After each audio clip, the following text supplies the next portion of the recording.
waddankeeni oo dhibaataysanaa ka tagtay, hooyo Soomaaliyeed ayaa tahay, qurbaa tagtay, inaa gabar kale oo walaashaya aa ku mashquushid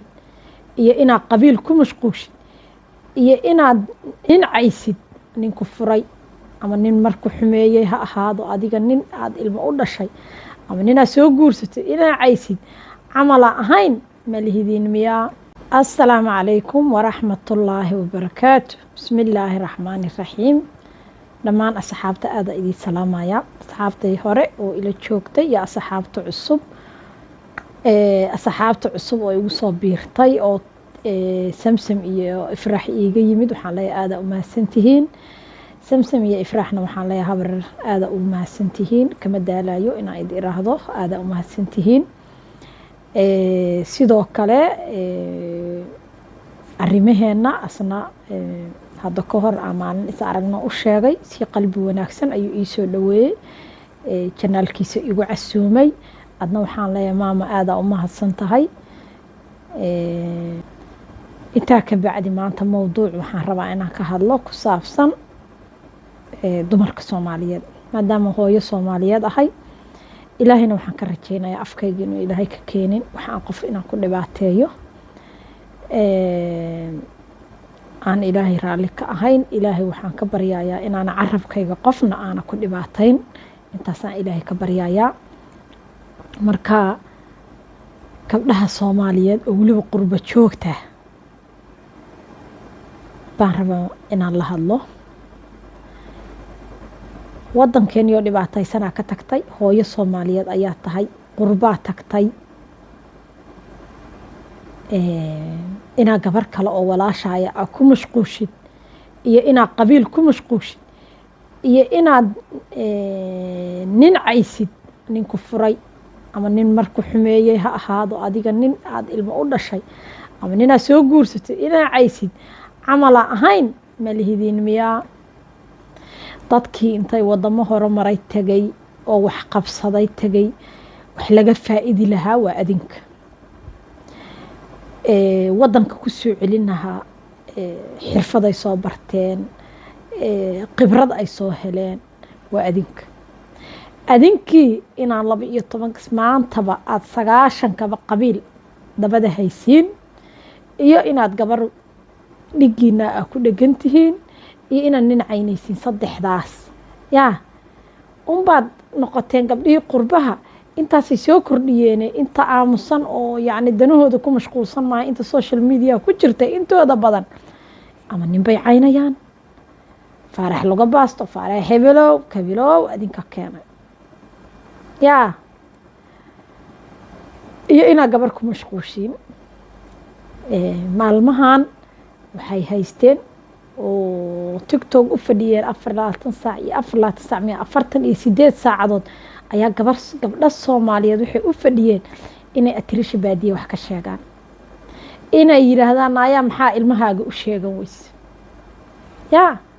adigu ma is xisaabisa inta dambi iyo inta aad dhibaato iyo inta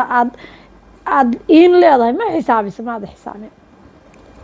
inaa gabar hadal ay afkeeda ka soo saartay ay tiri bareefadu ii yahay aad ku jaaifaysid oo intaasoo saacadood ugu dheganaatid, aadan danta iyo daruufta iyo waxa ay tahay iyo waxay ku nooshahay aadan war u haynin yaa,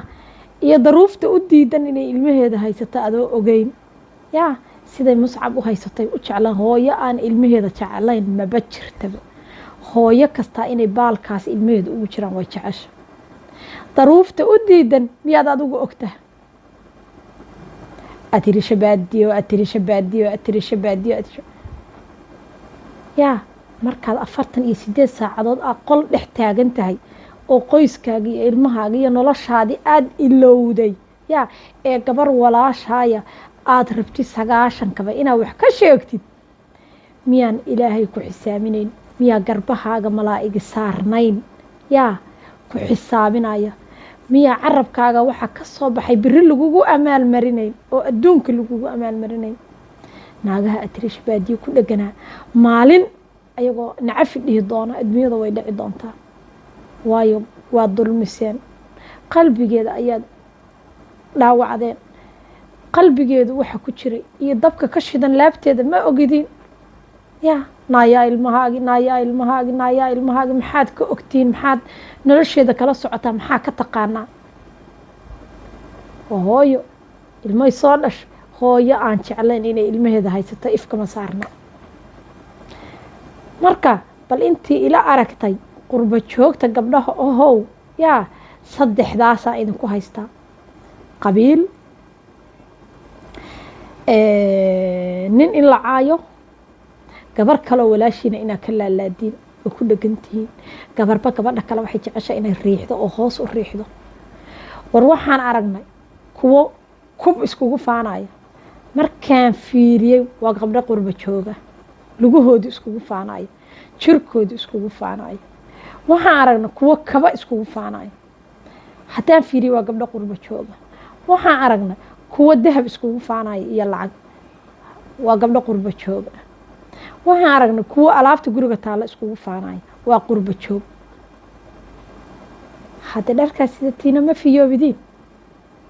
inaad wax aan waxba soo kordhinayn maantaba iskugu faantiin oo iskugu dheganaatiin yaa oo aan wax ay soo kordhinayaan la arag hadhowdi noloshaas sidaas aad siirada u tahay ee aad wax maalayacniya ugu mashquulsantaha waxaa soo saaraysaa ubad wada maalayacniya waayo hooyadu sida ay waqtiga u geliso ubadka yaa ayay ubadka kusoo baxaa hooyo 90 kaba rabta inay gabadha ka soo horjeedaa ay duruf ahaato ayaduna xidig ahaato yaa ku dirsaday taada ku mashquul yaa gabar kale ku dirsaday miyaan ilaahay kula xisaabtamay miyaan noloshaan la isxisaabtinin miyaa xisaab ku daba joogin yaa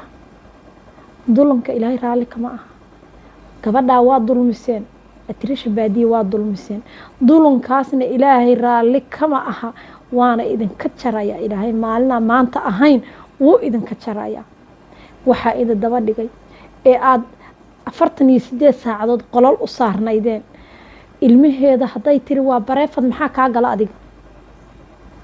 adiga ilmahaaga iyo noloshaada iyo waxa kuu geedaaban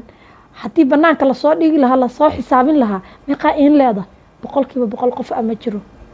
meeqaa in leeda adiga hadlaaya meeqaa in leeda oo kuu qarsoon oo laabtaada kugu jirta yaa soo ilaahay ma awoodo inuu daqiiqad banaanka kaa soo dhigo yaa maxaa gabro laashay ugu mashquulay maxaan iskugu mashquulaynaa oo noloshiiba mashquul kaliya nooga noqday oo xirfad kale u weynay oo inaan wax caynayno inaan qabiil ku daba dhaganahay inaan gabar kale ku dhaganahay inaan nin caynayno inaan ninka la caynayo xuno faarax laga baastaha lagu sheegay anaa soo saaray adaa soo saaray haddaad wiil aad subaxii markuu baxayo saas dharka u gashanaya hadal dhagihiisa fiican ku shubtid subax kasta hadal u sheegtid markuu cuntada cunay la fariisto hadal u sheegtid waxaa soo baxaya mid dalka iyo dadka iyo diinta anfaca laakiin markaad yaa 90 kaba kii kaa tagacaynaysid wiil waxaa soo saaraysaa wadadii aabihiisi shalay caynaysa uu maraya soo saaraysaa horta taa ogow yaa waxaa soo saaraysaa gabar aan waxba ahayn wiil aan waxba ahayn gabar maanta wada qabiil ka sheekaynaysa oo gabadha kale to deriskeeda ku mashquulaysa soo saaraysaa marka tahay hooyo kale ku mashquulsan yaa gabar kale ku mashquulsan soo saaraysaa horta taas waa dhaxal aan kala dhaxlayno yaa bal aan mashquulkan iska daynay hooyo walbo ay ubadkaaga iyo gurigaaga iyo noloshaada iyo aakhiradaada iyo adduunkaaga ku mashquulo iska daa inaa qof kale ku mashquulshid ogsoonow inta aa qof kale la jeceshahay inuu sikin ilaahay kugu keeni karo duulanka iyo inaan gabar kala dulmino yaa wax fiican maahane walaalayaalow gabdhaha qurbaha joogow jaanisyada aa haysatiin inta ka faa'iidaysatiin ee wax soo baratiin ee aad wax soo fahantiin yaa oo experience soo qaadatiin la imaada wadankii nooga faa'iideeya wadanka wax ugu qabta yaan faa'iidadiini noqon in nin la caayo gabar lagu daba dhago qabiil 90 kaba la baambuuniyo yaan faa'iidadii noqonin ha noqoto faa'iidadu mid dalkeeni laga arko ubadkiini laga arko noloshaadii laga arko futurekaagii laga arko aakhiradaadii adduunkaba mid laga arka ha noqoto ya ilaahay hanoo dembi dhaafo ilaahay kuwa aan isku mashquulin ee danahooda aakhirada iyo adduunkaba ku mashquula hanaga dhigo ya waanada dadku ma jecla waanadu dadku ma dhageystaan laakiin gabdhaha yaryar